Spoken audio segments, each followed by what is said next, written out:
informar vocês que nós fizemos um primeiro debate sobre democratização dos meios de comunicação, segundo, com a presença do secretário Gilmar Tato, sobre a questão do transporte e da mobilidade urbana.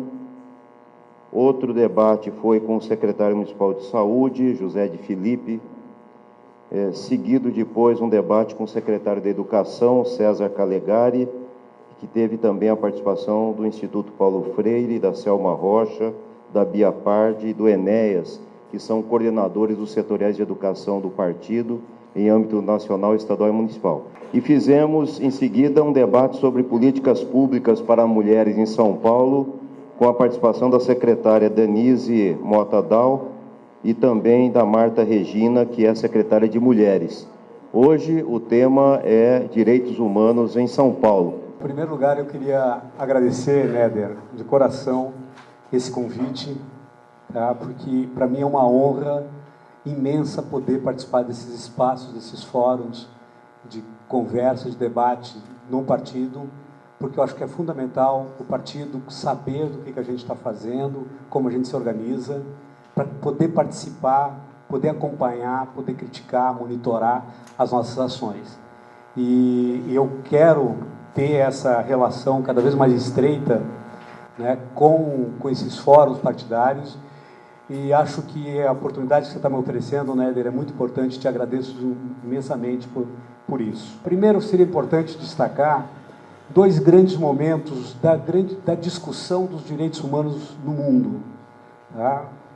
Quer dizer, a partir da Guerra Mundial, Segunda Guerra Mundial, a Declaração Universal dos Direitos Humanos de 1948, ela define, né, com a Declaração Universal, uma concepção da universalidade dos direitos humanos, mas restringe o marco de compreensão naquele que todos os seres humanos são sujeitos de direitos, independente das suas condições individuais. A construção da pauta dos direitos humanos na cidade de São Paulo, na gestão do prefeito Fernando Haddad, ela está pautada praticamente em dois pontos centrais.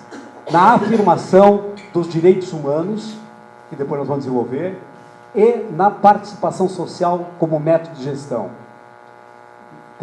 Três pontos, esqueci do último. E numa visão de pertencimento da cidade enquanto espaço de exercício de cidadania.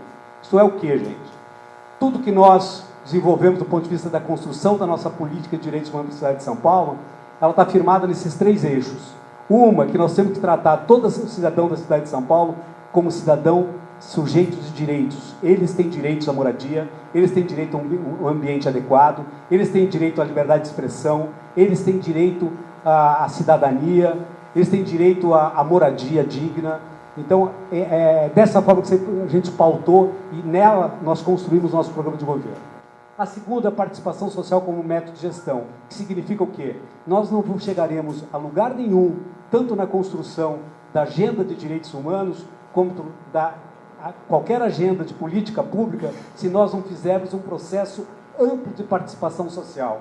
E esse processo amplo de participação social não deve ser, né, uma estratégia de apenas uma secretaria, mas ela deve ser um método de gestão. Por que método de gestão? Porque se não tiver participação social, nós não sabemos exatamente qual é o tamanho da demanda, qual é o tamanho do problema. Nós não envolvemos a sociedade na solução e na construção do problema, como nós não envolvemos a sociedade também depois na defesa daquela proposta construída. Então, todas as propostas que a gente vier a construir, a gente tem que ter com participação social. E se a gente fizer com participação social, nós vamos ter uma política mais eficaz e nós vamos ter uma defesa daquela proposta junto aos órgãos públicos, junto à mídia, junto à sociedade paulistana. E a terceira, que é o sentimento de pertencimento à cidade, o que a gente entende? Existe um entendimento que no Brasil, mas mais em particular na cidade de São Paulo, os espaços públicos estão quase que privatizados, eles estão fechados. Há uma visão higienista, tá, do que devem ser os espaços públicos. A praça bonita é aquela praça que não tem ninguém, está limpa, não tem povo, não tem população. As ruas, se não tiver gente, ela melhor ainda, né? Então há um entendimento privatista né, do espaço público. Tanto é que, se a gente olhar, as praças, os parques estão fechados, cercados, a grande parte deles com cerca para as pessoas não frequentarem, né? As ruas, elas são, né, a própria segurança pública se volta para as ruas, olhando a população como seu inimigo já. Ela vai numa abordagem de que não pode, nada pode, em vez de ser uma visão cuidadora daquela cidade. As praças não tem banco de praça, que não é para as pessoas pararem para elas não frequentarem as praças, para elas não explorarem as praças como um espaço de construção da sua cidadania e da sua expressão social. Então, o que a gente quer fazer? A gente quer construir uma política pública também que comece a pensar uma nova visão de cidade, onde o povo comece a frequentar, o público, sabe, de forma livre, exerça as suas atividades na rua, se expresse nas ruas. A rua é um grande espaço de produção de política, de produção de demanda e produção de cidadania. Então nós precisamos abrir a cidade. Então nós nos pautamos sobre esses 3 pontos para construir as nossas propostas. O ano passado, fui presidente da Comissão de Direitos Humanos, porém, eu fui tão blindada, né, na organização da composição mesmo dos membros da comissão, onde eu tinha o coronel Camilo, Arif Edembar, Patrícia Bezerra,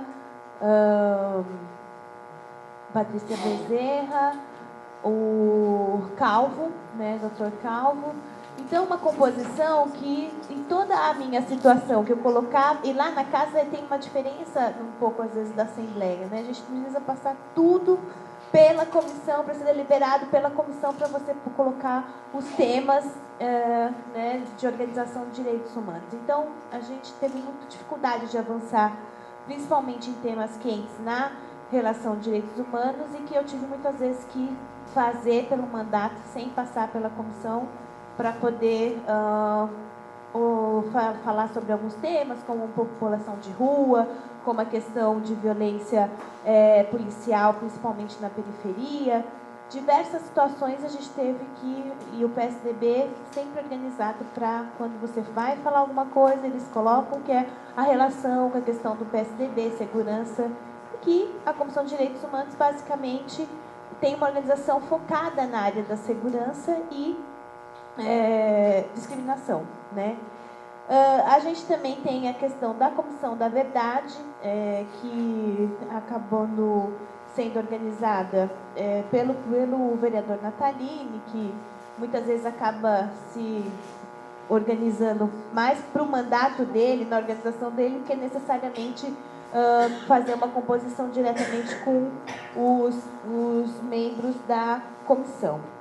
E aí, esse ano foi colocado como organização de um projeto de lei da Comissão da Verdade Municipal, né? E que nós temos hoje uma dificuldade imensa, porque desde ainda quando foi fazer a criação da Secretaria de Direitos Humanos, quando foi fazer a recomposição da organização do governo, a Secretaria de Direitos Humanos foi um dos alvos mais focados e pelos vereadores, que não entendia o eixo e a organização dessa secretaria, e que foi explanado aqui que ela tem diversas coordenadorias e que, na minha opinião, é a secretaria mais importante, que dialoga diretamente com os movimentos sociais populares e dialoga com os conselhos, quer dizer, está ali para poder puxar a discussão de organização para o governo e dali, da Comissão de Direitos Humanos, fortalecendo as outras secretarias, né? E também, muitas vezes, nas secretarias, a gente tem uma dificuldade do entendimento dos secretários e algumas equipes técnicas que não entendem, muitas vezes, a organização, não só da secretaria, como da própria Comissão de Direitos Humanos da Câmara Municipal. Eu já ouvi muito, não desse nosso governo, mas do governo anterior, que eu tenho que vir aqui falar na Comissão de Direitos Humanos o que isso tem a ver com a minha secretaria ou com com o meu trabalho, né? Mas a gente está aí na luta, e eu acho que a gente tem que mobilizar os movimentos sociais populares, é o que vão fazer o embate para poder fazer a organização de entrar na pauta, mesmo que tenha esses vereadores, né, contrários, que a gente tem uma dificuldade de entrar na pauta aquilo que a gente precisa da questão de direitos humanos.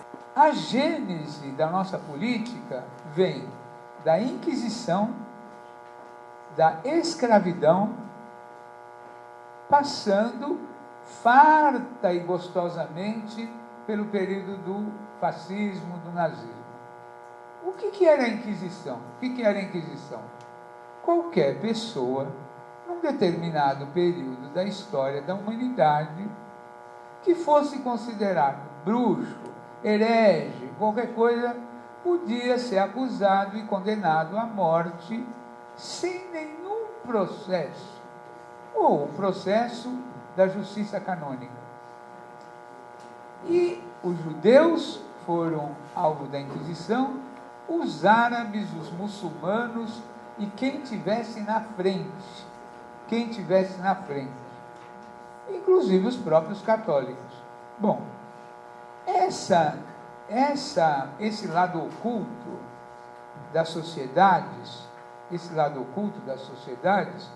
no Brasil, desde o descobrimento, desde a formação dos primeiros povos que para aqui vieram, que poderiam ser, porque vocês sabem que as pessoas que tinham suspeitas do catolicismo, né, para fazer a conquista territorial do feudalismo, invadiu o norte da África, a Ásia, em nome da salvação da humanidade, de levar o cristianismo para os povos pagãos, não sei o que lá, nas suas formas de dominação, até que chegou na América.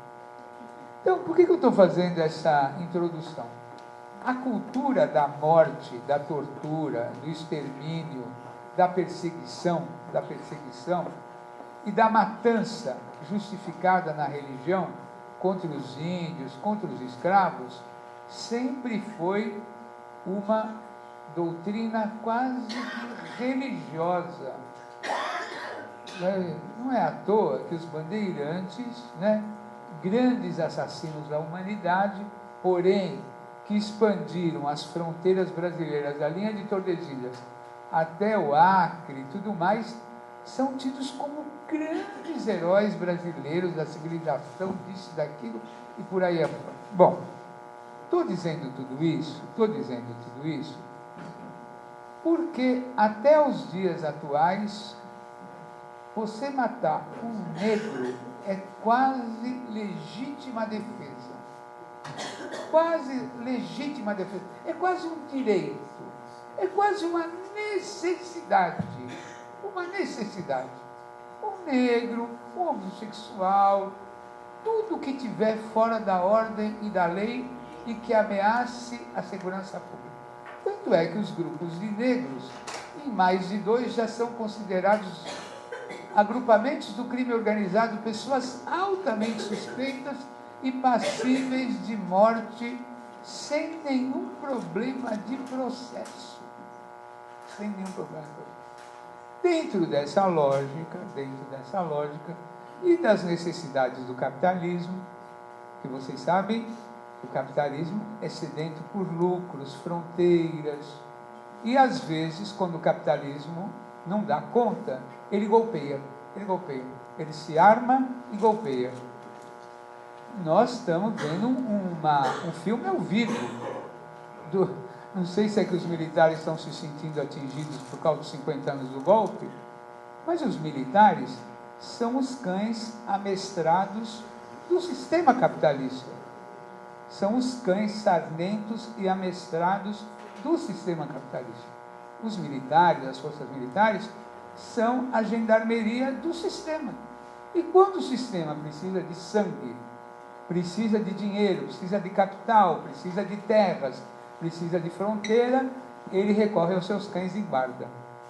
Foi assim em 64 e será quantas vezes forem necessárias, como foi o expansionismo da Segunda Guerra Mundial, como foi todo o processo. Então, essa é uma grande dificuldade.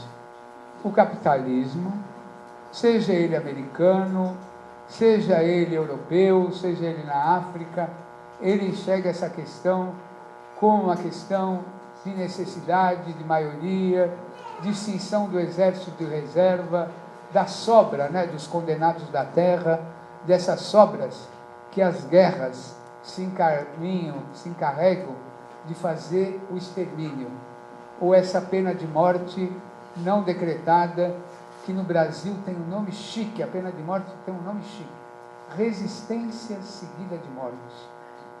O que quer dizer resistência seguida de morte? O negão estava com uma puta arma na mão e não restava outra alternativa para a autoridade a não ser, pá, reagir. E ao reagir, quem morre? Então, pessoal, não é à toa que tinha a vala de Perus, com 1000 e tantas pessoas, oriundas de 3 origens.